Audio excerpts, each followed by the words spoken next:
Hi, good morning, everyone. Welcome back to the series of All About English.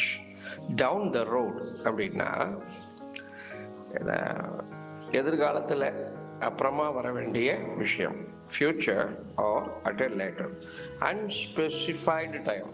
ஒரு குறிப்பிட்ட நாள் அப்படின்னா ஒரு வருஷம் 2 வருஷமா அப்படி கிடையாது, வருங்காலத்தில் பார்க்கலாம் அப்படிங்கிற மாதிரி பொதுவாக சொல்கிறாங்கல்ல. அன்ஸ்பெசிஃபைடு டைம், ஒரு குறிப்பிட்ட காலம் இல்லாமல் சொல்கிறத டவுன் த ரோட் அப்படின்னு சொல்கிறோம்.